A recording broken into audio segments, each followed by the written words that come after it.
Hola, llegamos al capítulo 4, parte uno de la segunda temporada de Mi Otra Yo.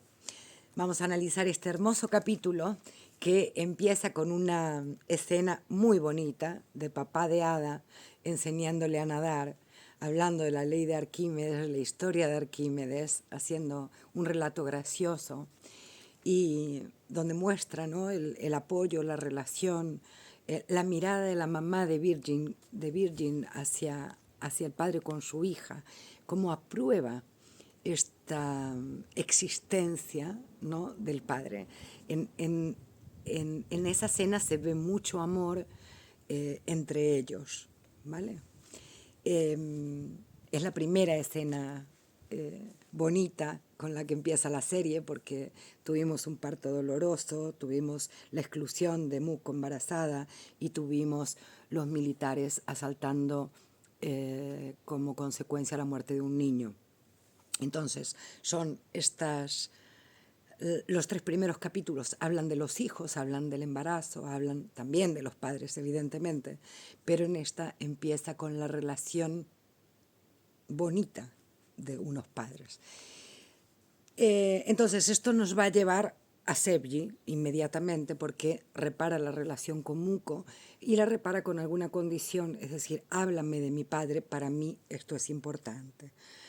Entonces vemos aquí un poco por primera vez, ya vamos dilucidando en esta segunda temporada, y esto es algo muy a tener en cuenta, que los padres, antes de ser padres, han sido seres humanos, han sido hijos, han sido adolescentes que sufrieron, ha sido gente que sufrió desamor.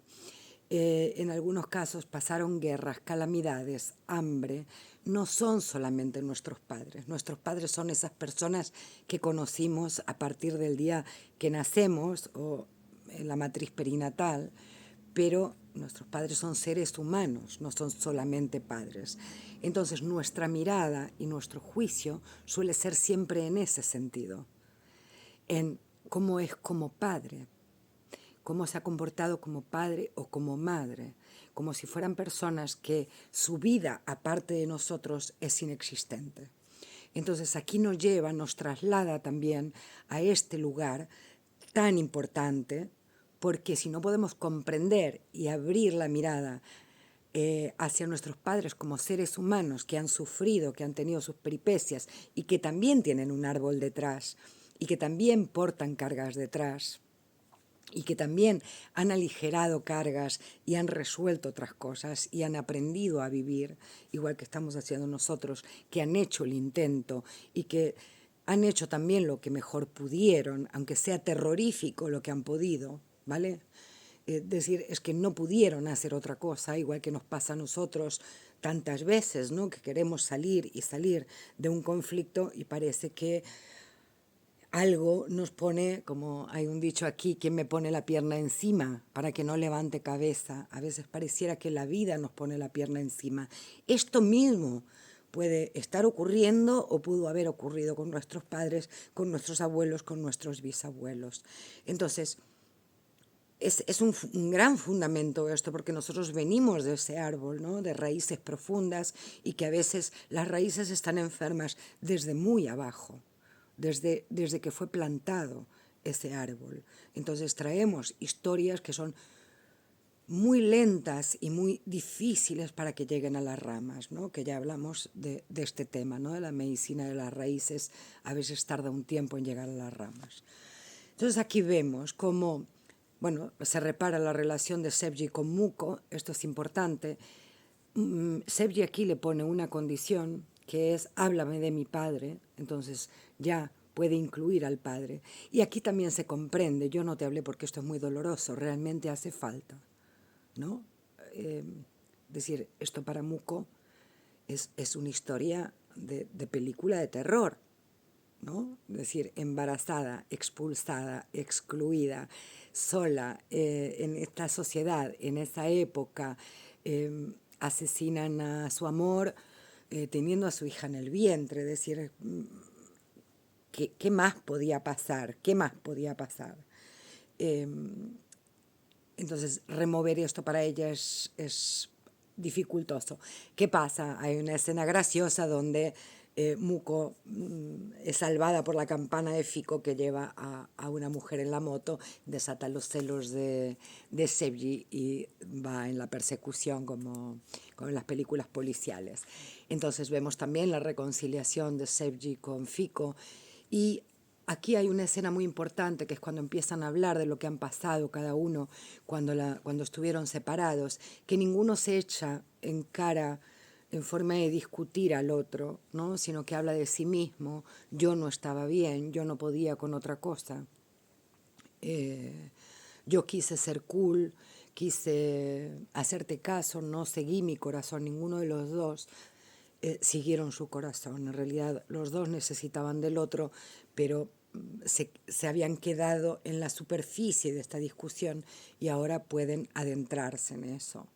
Entonces, esto también es un lado evolutivo, ¿no? de la serie, bueno, de los personajes como pareja.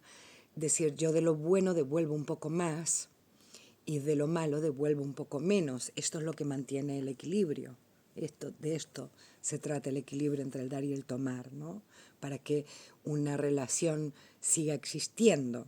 Si yo de lo malo devuelvo más, es lo que pasa en las guerras, voy devolviendo cada vez más, cada vez más, cada vez más, y se termina haciendo una guerra mundial, ¿no? Esto lo hemos visto en todas las fases de la historia.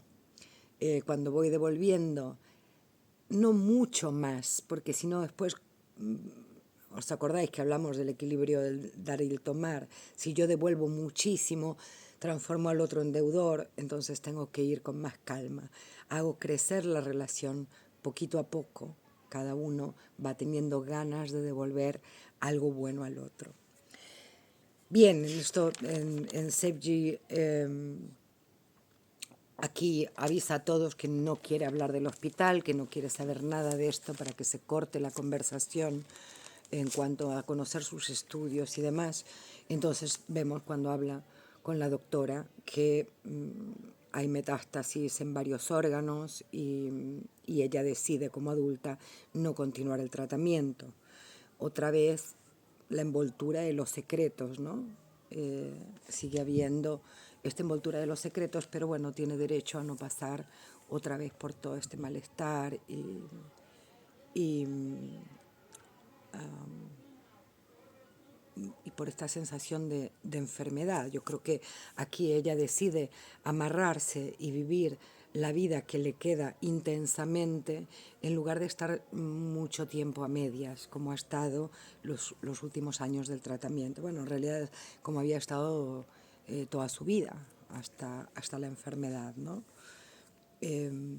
Podamos estar de acuerdo o no, pero esta es una decisión honrable en toda persona que pueda estar enferma. Ella en este momento se pone en primer lugar y piensa en ella, deja de pensar en salvarse para su madre, deja de pensar en salvarse para su esposo. Y bueno, claro, también sabemos que ella tiene miedo de no poder ofrecerle a Fico lo que necesita porque no puede darle una familia. Entonces, por el momento no sabemos si esto tiene que ver con esta decisión de no hacer tratamiento. Vale, ¿qué más de Sebji? Bueno, no hay mucho más de Sebji. Bueno, vemos que sí, que esta es la realidad y a todos nos encoge un poco el corazón y me parece muy, muy bueno, de verdad bueno, con mayúsculas, que ponga esto en la serie para quitar las fantasías que puede haber. Aquí quitamos el juicio de lo que es mejor o lo que es peor, porque es desde un punto de vista y desde un prisma que nosotros no tenemos. ¿Vale? Yo no soy quien está enferma como para poder juzgar lo que hace el otro. A veces, y nombra la palabra Samán, vamos a ver si es destino. Hay destinos difíciles que no se pueden cambiar. yo lo que puedo irme es de la mejor manera posible. Esto es lo que vemos hasta el capítulo 4. Que pasen otras cosas después, ya veremos. Pero el capítulo 4 es una información valiosa, ¿vale? Bueno, vamos a pasar a Leila, que aparece su mamá, decide aparecer su mamá, viene con la maleta y Leila en algún lado desconfía de que cómo es que vino, cómo es que te dejó papá. Y entonces, bueno, había condiciones, no vuelve, nosotros nos hacemos cargo, vuelve a ser nuestra hija, vuelve a ser la niña buena, ¿vale? Con la buena conciencia. La mamá la juzga por cómo vive, porque ellos tienen un buen pasar. Entonces, bueno, es una forma de querer compartir con ellos, también de protegerla. Pero hay esta historia de manejo, ¿no? Y hay una frase muy significativa que eres la hija de un general. ¿Cómo vas a estar viviendo aquí? Es como, esto no te corresponde. Pero por otro lado, lo que le está diciendo su mamá es, nos duele verte en estas condiciones. Como tú, como nuestros nietos, vais a estar en esta situación. Y por otro lado, este desacuerdo con Erdem. Erdem, en definitiva, es un delincuente, ha sido un delincuente. Y es evidente que como padres no pueden apoyar que su hija salga con un delincuente, que deje de estudiar, lo deje absolutamente todo por el amor, es algo que no se entiende. Que la mamá hizo lo mismo. En definitiva, se casa con un señor que se traumatiza antes, después o lo que sea, pero que la maneja, que la tiene, en definitiva, por miedo, por lo que sea, por conveniencia, por lo que sea, ella está sometida a él, a sus decisiones, es como si fuera también coronel en casa, es el jefe de mando. Eh, Ella también repite aquí, ¿no? Esto está, ¿os acordáis que os dije, os había puesto el enlace en el vídeo pasado de la pareja de Leila? Vamos sabiendo ahora, ¿no? En aquel vídeo no sabíamos qué pasaba con los papás de Leila, pero bueno, ya al hacer el análisis se veía y es esto, está corroborado. Vale, ¿qué más? Es curioso cuando ella se ve al espejo ¿no? y le viene la salvación. Adiós Leila, bienvenida a la esclava. De esta mujer desbordada. Aparece la madre como salvación con estos criterios. Y también hay otra cosa, que la madre, con sus métodos o no sus métodos, del mal de ojo, de lo que fuera, de la orina, de Sarp, sí que actúa de una manera y le demuestra a Leila que en definitiva ella también fue criada por esa madre y tan mal no salió. Entonces a veces también no juzgamos muchísimo, y aquí hay que tener mucho cuidado con las suegras sobre todo, porque juzgamos muchísimo, quizás, y decir, mi pareja es hija o hijo de esa señora, tan mal no lo hizo si yo pude enamorarme de él. Entonces esto hay que tenerlo en cuenta. Si yo me considero que soy una buena persona, que tengo fuerza vital, que tengo alegría y demás, que me puedo desenvolver en la vida, yo he sido criada por esos padres, por muy mal que lo hicieran, tan mal no fue, ¿vale? Tiene que ver que uno también trae sus características, pero hay que abrir un poquito, ¿no? Hay que abrir la mirada y hay que abrir el corazón frente a esto. Es decir, pueden haber hecho muchísimas cosas mal, pero si yo no salí tan mal, también hicieron cosas buenas. Podemos tenerlo en cuenta. Bien, aquí ella, Leila, es muy sabia en este sentido, no nos lastimemos, ¿no? Dejemos de tener este tipo de conversación. Y entonces luego vemos cuando la mamá conoce y ve la taberna de Lenny, en ese momento se emociona porque es parte de su sistema y que están integradas las mujeres como mujeres y Leila la integra así de cómo viene la vida desde su bisabuela Eleni, y también se entiende por qué, ¿no? Es el amor, ese amor sin condiciones, es la que es capaz de morirse atravesando el mar para ir tras su amor, su marido. Es el reflejo de la madre que aguanta todas estas historias, que su esposo duerma con un arma bajo la almohada, que grite y llore todas las noches de haberlo visto con una pistola en la cabeza, sin preguntar, simplemente estando allí de forma incondicional. Y es esta historia, es esta fidelidad a las mujeres del árbol que repite Leila, ¿no? Frente a cualquier cosa, es mi marido. Y hay esta escena, ¿no? Cuando la madre encuentra el arma debajo de la almohada de Sarp, ese terror, ¿no? Y vemos el tema de la fidelidad familiar, cómo se repiten las historias a pesar de los secretos.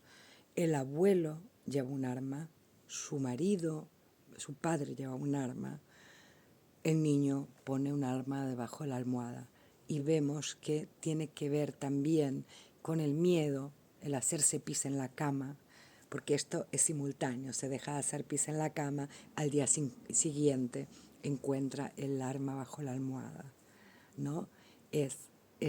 Hacerse pis es el miedo.